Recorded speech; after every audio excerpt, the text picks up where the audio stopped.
Hello, welcome to the 2010 through 2011 NFL regular season schedule, Week 14 picks, Part 2 of 2.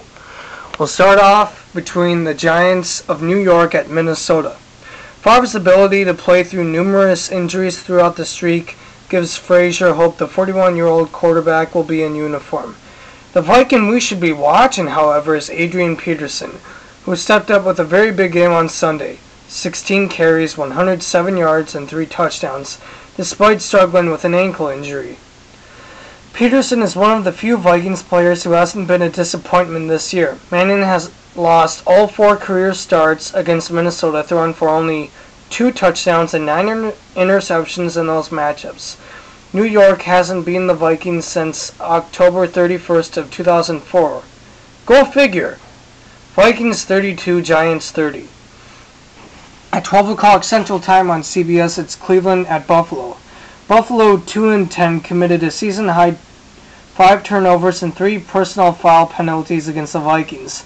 The Bills also lost center Jeff Hungardner and right guard Craig Urbick to knee injuries.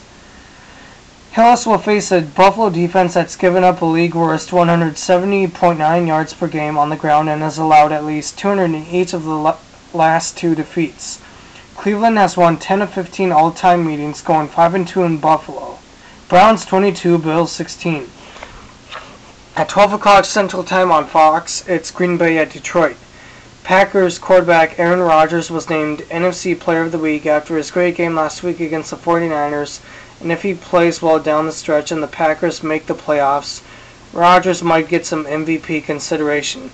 He's having a very good season, with 3,243 passing yards, a 65.4% completion percentage, and 23 touchdowns with just 9 interceptions.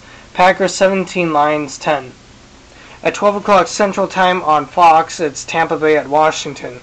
McNabb, a 6-time Pro Bowler, is having one of his worst seasons, getting picked off a career-high 15 times with a 75.2 quarterback rating. The Redskins defense is allowing a league-worst 397.3 total yards per game and 5 yards per rushing attempt. That could help revive a Buccaneers offense averaging 295.7 total yards over its last 3 games. Buccaneers 23, Redskins 17. At 12 o'clock Central Time on Fox, it's Atlanta at Carolina. Atlanta is 10-2 and closing in on home field advantage on the NFC side of the playoffs. They have everything covered. Ryan is the second quarterback to start 19-1 at home in NFL history, and his offensive company has always come to the rescue when it matters the most. The Falcons are playing heads-up football and could potentially have 2 Hall of Famers in receiving. Coach Mike Smith comes from the defensive side of the tracks, meaning Jordan Gross will have to deal with the tenacious rushes of John Abraham. Good luck with that. Falcons 26, Panthers 13. At 12 o'clock Central Time on CBS, it's Oakland at Jacksonville. McFadden has rushed for 870 yards and 5 touchdowns on 176 carries. Oakland tight end Zach Miller has 481 yards and 4 touchdowns on 38 receptions. Raiders defensive tackle Tommy Kelly has 6.5 sacks. So far, Cable has got the Raiders competing with the run game dominating. Upset alert! Raiders 24, Jaguars 21. At 12 o'clock Central Time on CBS, it's Cincinnati at Pittsburgh.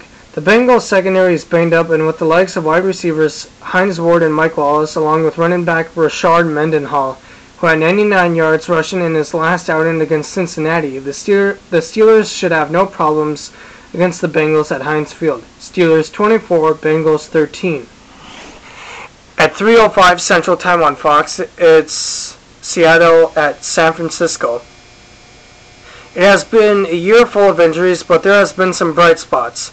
Justin Forsett has stepped up in Julius Jones' absence and outperformed the starter when given the chance. Still, Coach Jim Mora and the Seahawks insist that Jones will be the starter this week as he is healthy enough to return. I understand not losing a job due to injury, but Forsett has produced better almost every time he has been given the opportunity.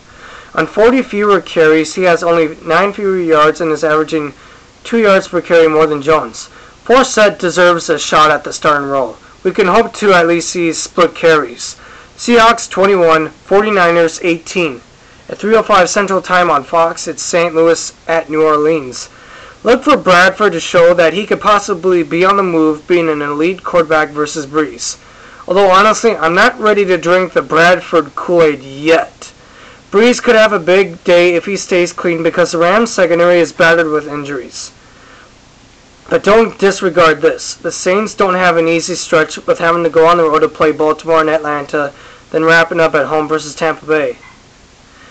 I will say Saints 24, Rams 23, but don't forget this could be the ultimate trap game for the Saints if things don't go well.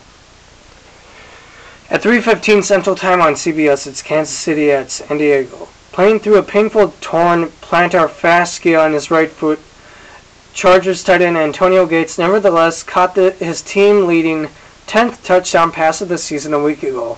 His 782 yards receiving leads all tight ends.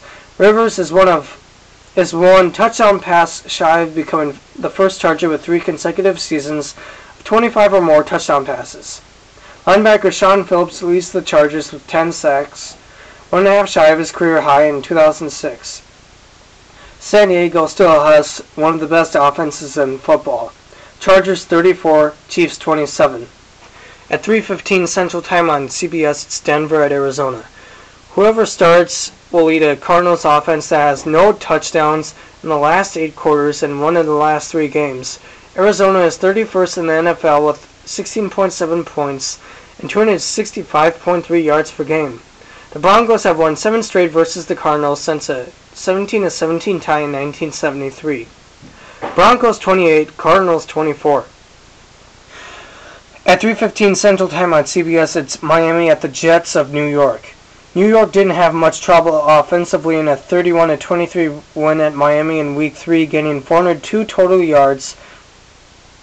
Mark Sanchez connected on 15-28 passes for 256 yards and 3 touchdowns.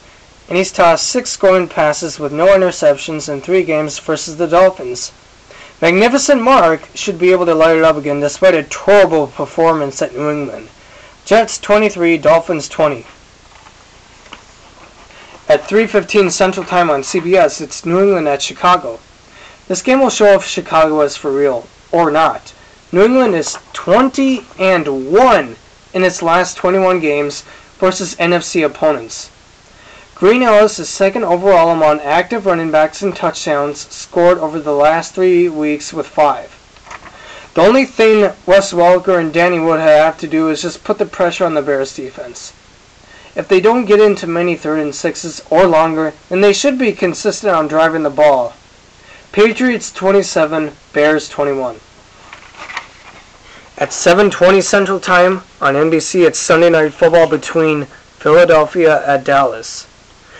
During their first 50 years as opponents, the Philadelphia Eagles and the Dallas Cowboys only waited this late in the season to face each other for the first time just once. That was in 1982 when their initial matchup was canceled by the NFL players' strike. What is even more strange about the Eagles and the Cowboys waiting until Week 14 to play is that they squared off in the regular season finale and the playoff opener in 2009. Now after playing twice a week, they've gone 49 weeks without seeing each other. Dallas won both of those games handily, but much has changed since. Success shouldn't be hard to come by against the Dallas Cowboys secondary. The Cowboys have allowed an NFL worst 306.6 passing yards per game since October 25th. The Eagles certainly wouldn't mind some big plays from Vic and LaShawn McCoy on the ground.